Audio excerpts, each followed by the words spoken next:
Position to do so. Walk me through the final restart and your take on that, Junior. I couldn't believe he gave me the bottom. I was like, man, this is a gift. I was going to win the race for sure. But that caution came out, and you know, I'm fine with the new rule. You know, everybody's going to debate that.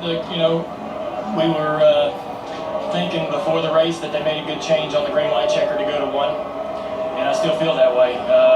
Per the rules, we run second. I can live with that. The 22 did a great job. He had a hell of a round winning all 3 races. So if he wins the championship, he can look back on this round here and set him up. I'm proud of what we did today. We did everything we needed to do. Just fell a little short about the width of the splitter. You know how I hate that splitter. So another reason. Exactly right. Should NASCAR have let you guys run longer under that green-white checker before throwing the caution? Another 100 yards, I'd been in the lead. But NASCAR makes the calls. They're the governing body, and I have 100% faith in the choices that they make. I'm not gonna, you know, not gonna be too upset about it. I did everything I could. I'm proud of myself, proud of my team. My guys did a good job on pit road. We had a little issue, but if this group sticks together, we're gonna do great things next year, and I believe in all of them. I'm proud of what we did. We just, you know, we can sit here and pout about this day, but we didn't do good enough in the first 2 rounds. You know, if we did done better in the first 2 rounds, those first 2 races of this round, we would not be worried about, you know, losing by a splitter. We didn't do a good job in those first 2 races, so we got to do try to win another race, 4 years out, have some fun. Martinsville's coming up. I'm excited about that. And we got a great team. This is my first year with Greg, and we're just going to get better. He's going to get better, so we got a lot to look forward to. It's disappointing, but proud of the car. We really worked hard, and we did a hell of a job today. We were standing here and didn't really know the results. He told me, you know what, even if they gave it to me, I wouldn't feel good about it anyway. Kelly? Matt Kenseth was right in the middle of that final wreck, but Matt, really the dramas even started for you early in this race. I know you were upset with Joey Logano, the eventual winner, throughout. What are your thoughts on how this Talladega race played out? You know, it was a pretty tough ending. You know, the 4-0 knew he was blowing up, and you know, told everybody he's going to stay in his lane. Well, I did that so somebody could get outside of him and he could cause the wreck to finish the race. So we got tore up 2 weeks in a row, trying to make it work and make it anyway. We're fast enough to run up front today, but it's disappointing. It wasn't really racing, to be honest with you. There's just a lot of games going on, and you can't hardly blame a guy for doing it. He's either going to make it if he does that, you know, and wreck some people going slow, or he's not going to make it if it goes green for 2 laps. But I don't know. It just feels like we kind of lost control on the situation. But hope we get back to racing next week and everybody going fast and trying to win. In a season where you had 5 wins and showed so much strength early in this chase, how do you reconcile with that now being out after round 2?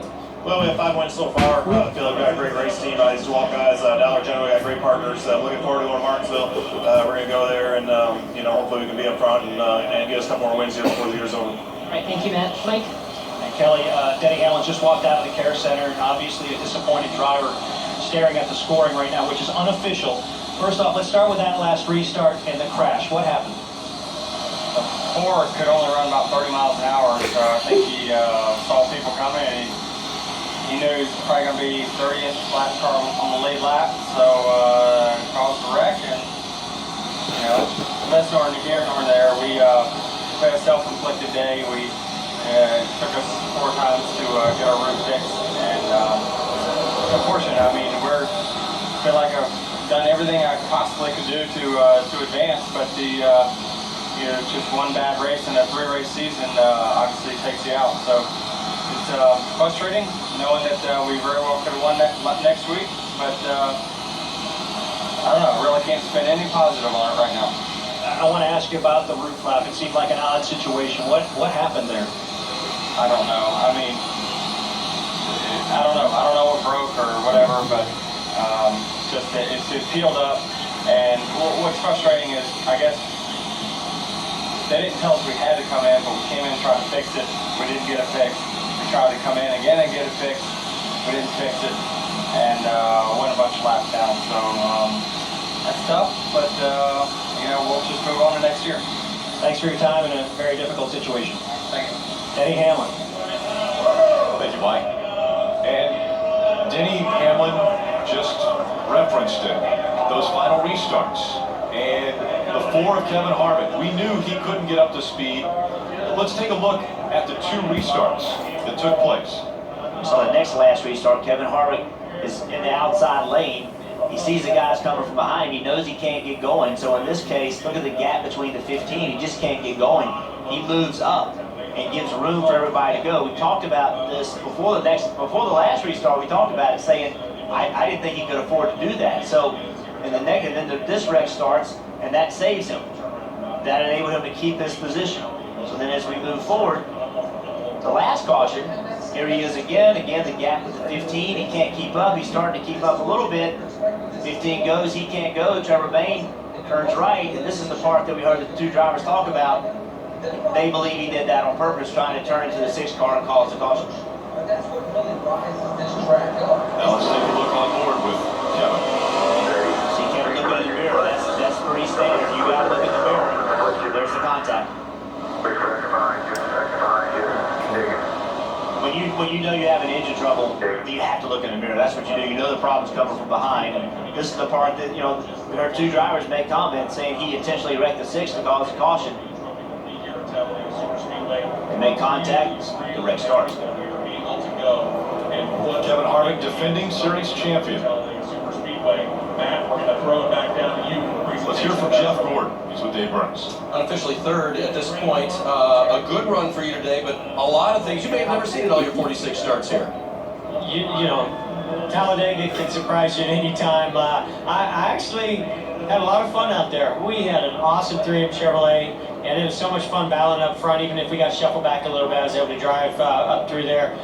You know, I was really looking forward to working with Dale Jr. there at the end, and when those guys swapped, I was like, ah, man, this is going to be tough. And I thought maybe my only chance was splitting Joey and getting inside of him and getting 3 wide and maybe shuffling him out. But unfortunately, I had no idea all that crazy stuff that was going on behind me. I know the first restart, or green-white-checkered, Joey, I just kind of misjudged it, and I nailed him and almost spun him out, and then they started stacking up behind us. So crazy, absolutely crazy, but boy, what a relief. I know my wife, who was sick at home, was very relieved as well. So we're in.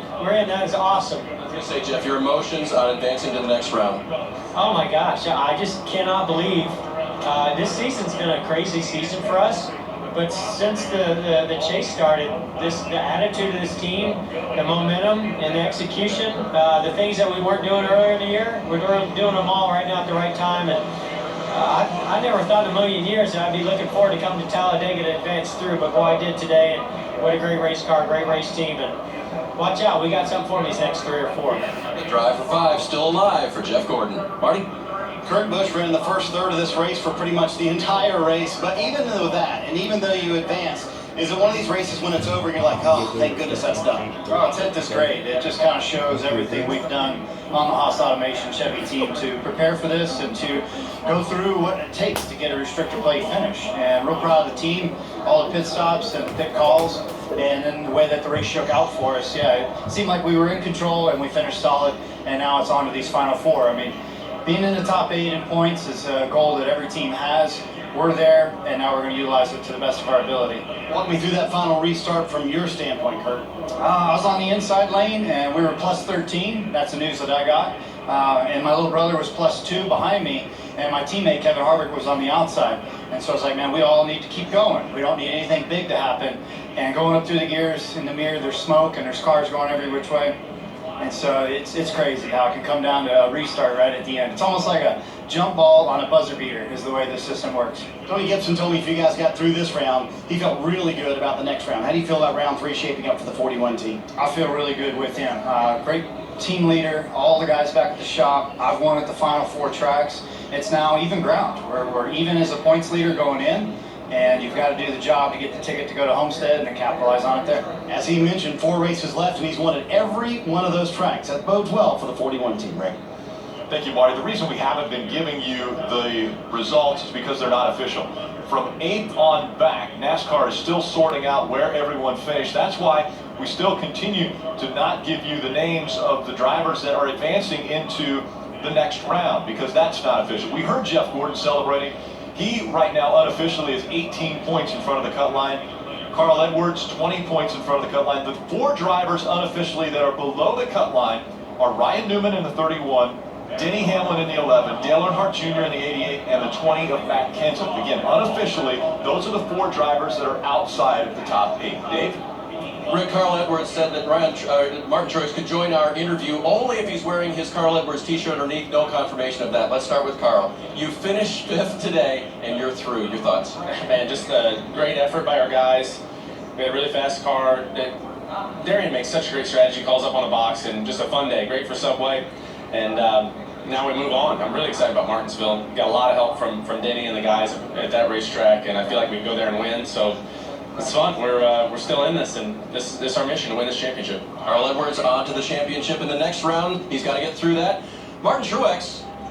Make it. See, now there doesn't, I mean, you're finding this out as we go, right? Yeah. We're still getting the official word from NASCAR on all the positions, but after the way your day started, are you surprised you're standing right here talking about moving on? Not surprised. Talladega, you never know what can happen. You got to fight till the end. You got to keep your head in the game. So we tried to do that. Certainly, it's not the way we wanted to start.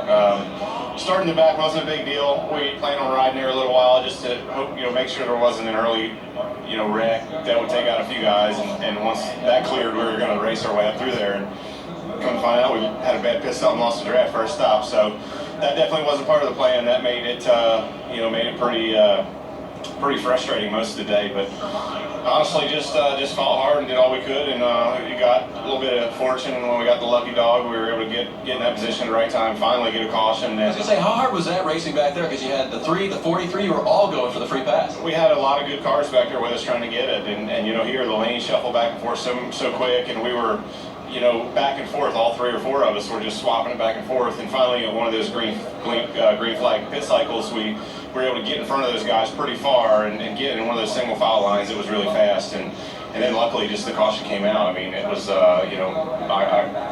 good Lord took care of us today. So once we got that out of the way, it was smooth sailing, and I got to say the race was really fun today. Everybody did a great job. It was a blast. The guys were really racing hard, but we've never seen a big one, and that's a testament to the skills out there and everybody we race with.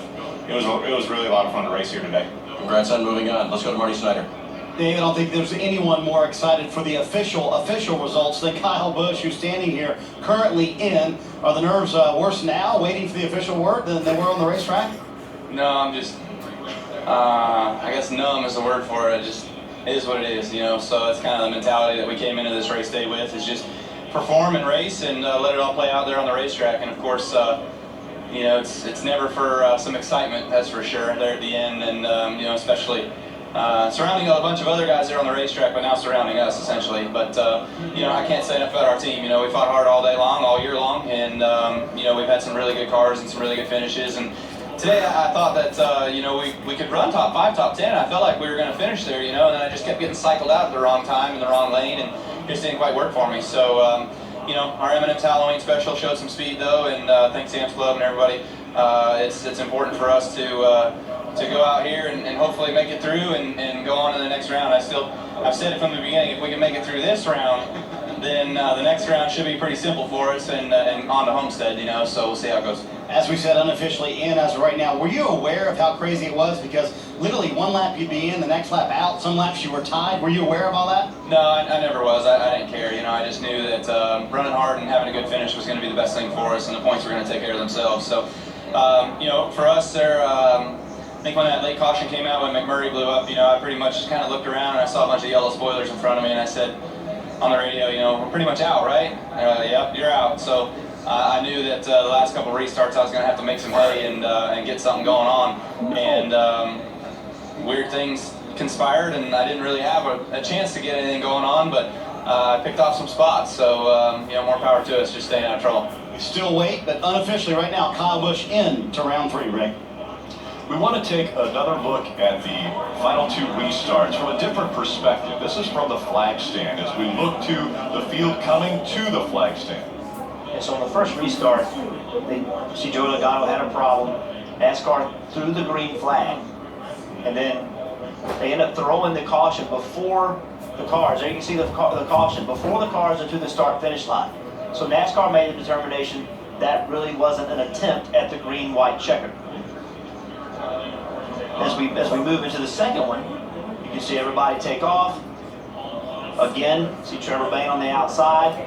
The wreck starts right there. Green flag still waving, still waving. The caution comes out after the cars cross the start-finish line. So that's why the second restart counted and the first one did not. And again, incredible implications as far as drivers who have a chance of advancing into the third round and still have a shot at the title. Joey Logano solidified his position. Dominant performance in round 2. How about Joey Logano? We talk about a win and you move forward. He won all 3 races. He eliminated the opportunity for any other team to win their way forward.